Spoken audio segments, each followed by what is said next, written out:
is going to be 11 crores. So your depreciation is not on 10 crores. Your depreciation, with your permission, I'll use this term again, tax shield is on 11 crores. Pleasure. Sameerji, I'm starting with you in a minute. Please note, thanks again, I know for the second time I'm doing it, IDC. I'm looking at some colleagues and saying this, if you are in infrastructure companies, if you are in real estate, IDC as a percentage of pre-operative will be upwards of 60 to 65%.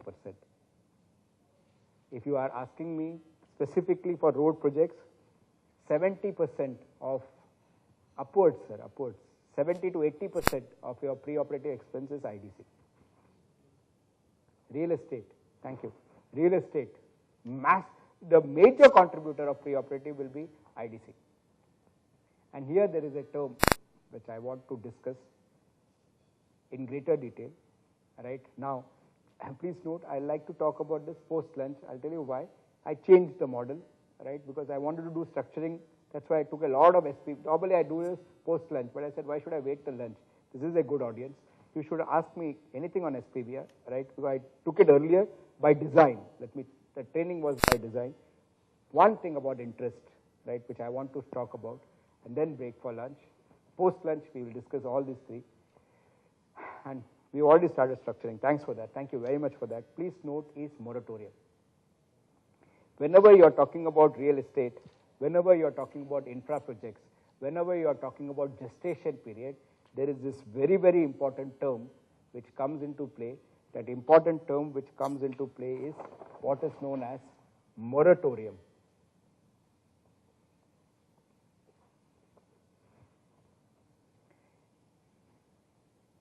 I will just like to just introduce moratorium first. I'm sure many of you are aware, but I've got some questions for you all. Moratorium basically means freeze on payments.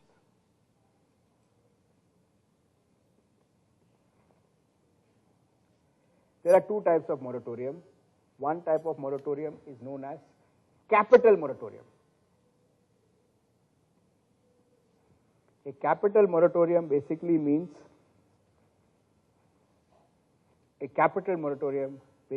Ashishji, we are going back to the bank and saying, Atulji, we are telling the bank, excuse me, we will give you interest. Thank you. But we will not repay your principal. Right? Yeah, you could have home loan, you could have education loans, you could have corporate loans. I'm sure senior would have structured something. We have been structuring a lot of capital moratoriums. Right? SBI Caps does a lot of capital moratoriums. Another form, which is slightly more advanced, which I'm sure some of you all would have worked with, is total moratorium. Total moratorium means no payment is made. Neither the interest is paid, nor the capital is repaid. So can I give you a small transaction analysis first? I'll show you a small transaction. In practice, how does this work? So if you have taken a loan of 100 crores, 9% rate of interest, if you are talking about capital moratorium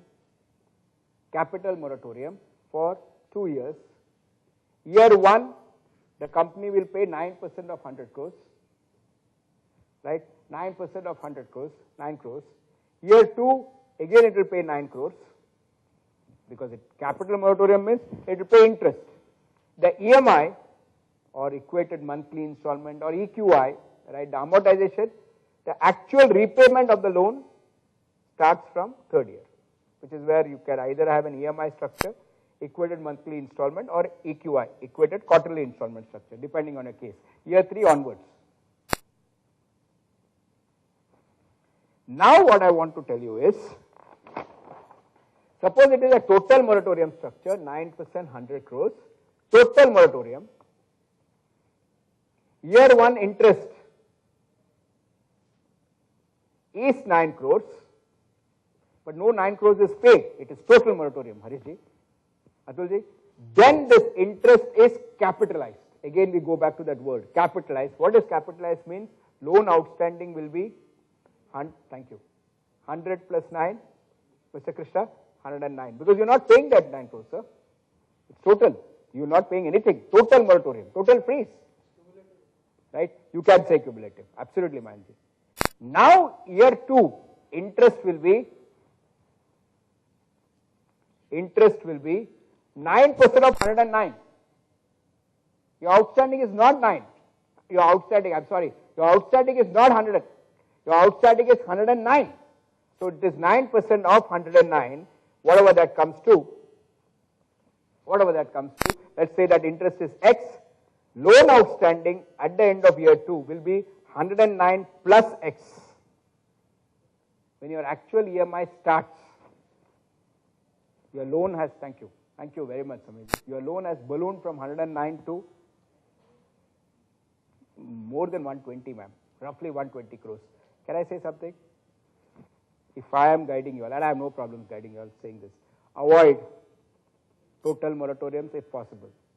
Whether it is an educational loan, a housing loan, or a corporate loan, please avoid it, because by the time in some cases you can't avoid, like that colleague there, you can't avoid, then take it.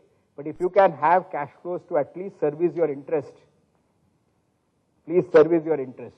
Because a total moratorium, I like your term, my friend, cumulative, I call it capitalizing. It really works against you. And I'll tell you one thing more, Mr. Atul. Mr. Shailesh, this is for you. Bankers hate total moratorium. They don't tell you this. I won't tell you this. They hate total moratorium. You ask for it, they'll give you. But you know what? It's a very stupid theory example that now I won't tell you in practice. This is just a theory. In practice, if you say total moratorium, this interest rate will no longer remain at 9. If your capital moratorium is going at 9, your total moratorium will go at 11, 200 basis points more. 200 basis points means 2% more, at least 2% more. Simple, ma'am. You are not paying anything else to a bank. You may be a PPP project or a BOT project or whatever you may call it. Ultimately, for him, his cash flows is not coming back.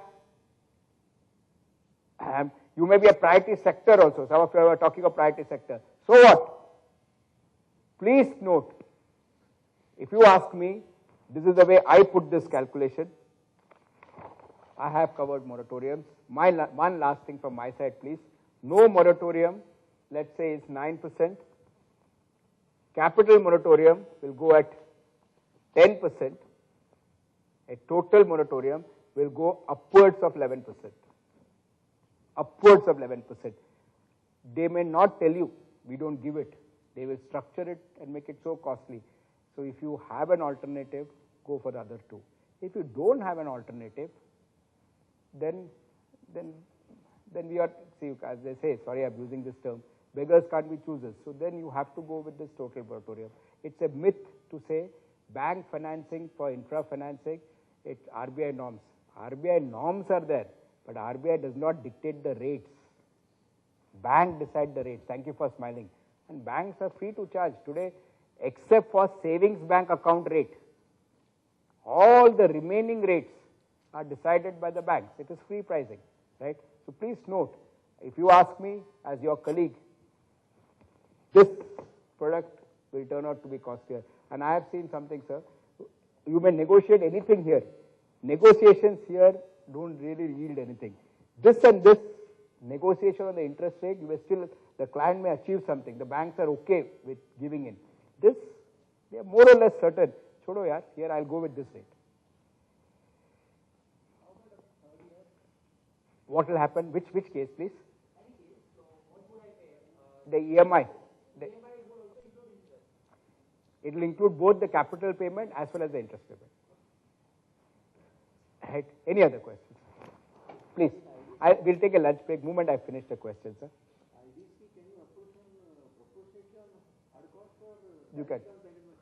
Sir, very nice question. Technically, you apportion. But if you can show that the entire part, I repeat it for you, entire part of the loan has gone towards P&M. It is proportionate to the investment amount of that investment in the hard cost.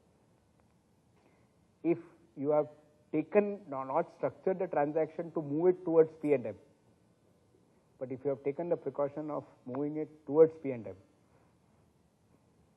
sir, IT wants you to show the structure. So if you are showing the structure that I have taken this loan, gone into this, fair enough. Please. Small question for the last topic, SPV. Why you mentioned SPV? SPV off balance sheet item, you mentioned 30% will go from. Absolutely, because his contribution is limited, Mayankji, to only 30. Beyond that, he will only show it as an investment of 30. No further liabilities are shifted. No further liabilities, unless obviously one of my colleagues said, I'm sorry, forget who, but one of my colleagues here said